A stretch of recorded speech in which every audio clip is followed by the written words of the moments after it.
ये मेरी अदम हाज़री की वजह से, अदम दस्तयाबी की वजह से मेरी बेल खारिज हुई है, मुझे दोबारा बेल ग्रांट की जाए। वो अदालत सेशन आपको अबूरी ज़मानत दे देगी।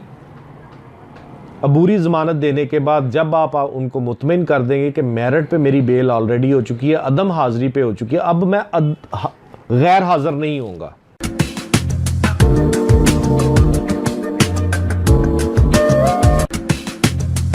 लेक्चर देने से पहले मेरी एक बहुत ही मुद्दबाना आजिज़ाना एक आपसे दरख्वास्त है कि मैं 3 बजे से 5 बजे तक कॉल्स लेता हूँ।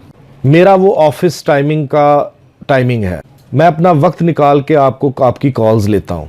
मेरी सिर्फ इतनी सी इल्तिजा है कि अगर आपको 3 से 5 बजे तक टाइम नहीं मिलता तो मुझे वॉइस मैसेज कर दें। मेरा नंबर है 0347 0006619।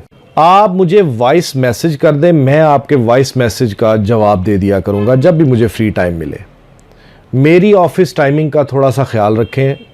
मैं इस सिलसिले को लेकर आगे बढ़ना चाहता हूँ, ना कि ये हो कि मेरी ऑफिस टाइमिंग में डिस्टर्बेंस हो और ये सिलसिला यहाँ पे ख़त्म हो जाए। सवाल ये था कि फौजदारी मुकदमा था मेरे ऊपर, मेरी ज़मानत मंजूर हो गई, मैं बैरून मुल्क आ गया, मेरे वारंट गिरफ्तारी निकल आए और एट दी एंड मैं इश्तिहारी हो गया। अब मैं दोबारा जाना चाहता हूँ, मुकदमे को फेस करना चाहता हूँ, मुझे बताया जाए कि मैं क्या करूँ। भाई पहली बात तो मैं बता चुका हूँ कि बैरून मुल्क जाने के लिए अगर तो कोई मुकदमा अभी स्टार्ट नहीं हुआ था, अभी चलान आपका सबमिट नहीं हुआ था, तो आप मुतल्लका अदालत में एक दरख्वास्त देते कि मैं इस मुकदमे में मुल्ज़म हूँ, इसमें चलान जमा नहीं हुआ, मैं बसिलसिला रोज़गार बैरून मुल्क जाना चाहता हूँ, मुझे इजाज़त दी जाए, जब अदालत बुलाएगी मैं आ जाऊँगा। नंबर 1। अगर मुकदमा चल रहा है तो आपको अदालत में दरख्वास्त देनी चाहिए थी कि आपको मुस्तकिलन हाज़री से इस्तिस्ना दी जाए कि आप बसिलसिला रोज़गार बैरून मुल्क जाना चाहते हैं, इजाज़त लेके जाते हैं। अब आप इजाज़त लेके नहीं गए। अब पहला सवाल ये पैदा होता है कि आपकी ज़मानत ली किसने। अब आपका नौइयत, मुकदमा की नौइयत क्या है कि आपका चलान मजिस्ट्रेट के पास चल रहा है, मुकदमा आपका मजिस्ट्रेट की अदालत में चल रहा है, मुकदमा आपका सेशन अदालत में चल रहा है, मुकदमा आपका स्पेशल कोर्ट में चल रहा है, कोई भी हो सकती है, एंटी करप्शन दहशतगर्दी कोर्ट कोई भी हो सकती है। पहले तो आप ये क्लैरिटी के साथ आएँ कि आपका किस फोरम पे चल रहा है। आपको ज़मानत उसी फोरम ने दी है जहां पे मुकदमा चल रहा है, आपको ज़मानत उसी अदालत ने दी है जहां पे मुकदमा चल रहा है, तो फिर उस अदालत को इख्तियार हासिल है कि आपकी गैर हाज़री में आपकी ज़मानत खारिज कर सकती है। इसके लिए आपने अपने वकील साहब से कहना है कि पहले चेक करें कि मुझे इश्तिहारी करार दिया गया है, आया मेरी ज़मानत भी खारिज हो गई है या सिर्फ इश्तिहारी करार दिया गया है।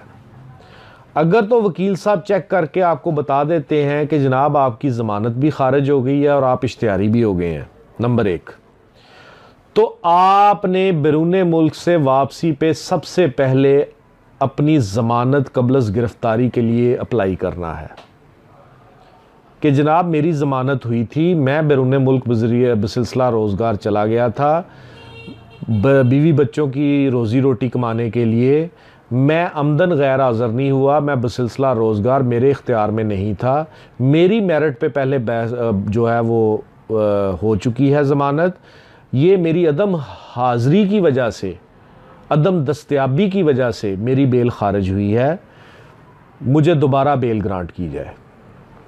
वो अदालत सेशन आपको अबूरी ज़मानत दे देगी।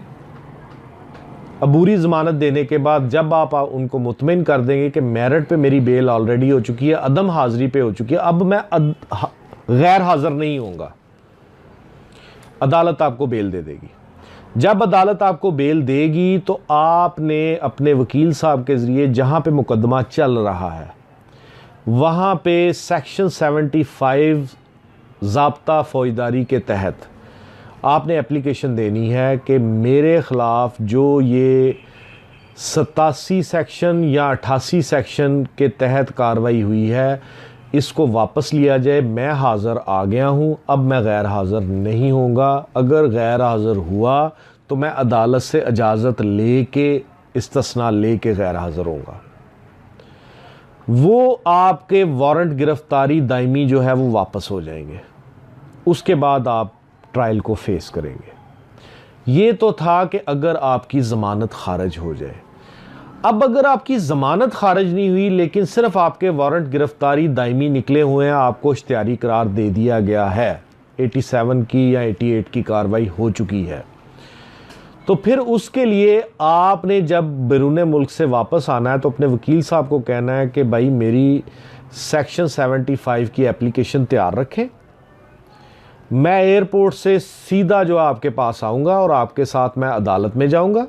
अदालत में जाके अपने वारंट गिरफ्तारी आपके जो है ना वो वापस होंगे। आपसे नया मुचलका जात लिए जाएंगे या वट एवर दी केस में भी हो सकता है ना भी लें, लेकिन अक्सर होता है कि मुचलका जात खारिज करने का इख्तियार ट्रायल कोर्ट के पास होता है, खा उससे बड़ी अदालत ने ज़मानत दी भी हो, तो फिर आप उसको फेस करेंगे। अब तीसरा क्वेश्चन ये था कि मैं मुकदमे में ज़ख्मी गवाह हूँ और उसी मुकदमे में मुखालफ फरीक ने एक क्रॉस वर्शन करवा दिया है, उसमें मैं मुल्ज़म हूँ, या क्रॉस वर्शन खारिज हो गया है और इस्तगासा फ़ौजदारी दायर किया गया है, उसमें मैं मुल्ज़म हूँ। यानी कि एक मुकदमे में आप ज़ख्मी गवाह हैं और एक मुकदमे में आप बतौर मुल्ज़म हैं। दोनों मुकदमात एक ही अदालत में हैं, तो फिर भी जो प्रोसीजर मैंने पहले बताया है वही अडॉप्ट करना है। अगर ज़मानत खारिज नहीं हुई तो 75 की एप्लीकेशन, अगर ज़मानत खारिज हो गई है तो पहले ज़मानत करवाएं। ज़मानत करवाने के बाद वो अपने वारंट गिरफ्तारी दायमी जो हैं उनको सेट असाइड करवाया जाए। अब ये प्रोसीजरल मामलात हैं, इसमें अदालत की स्वाबदीद बहुत बड़ा रोल प्ले करती है। अब कानून क्या कहता है कि स्वाबदीदी इख्तियारात पंचायती तौर पर अदालत इस्तेमाल नहीं करेगी।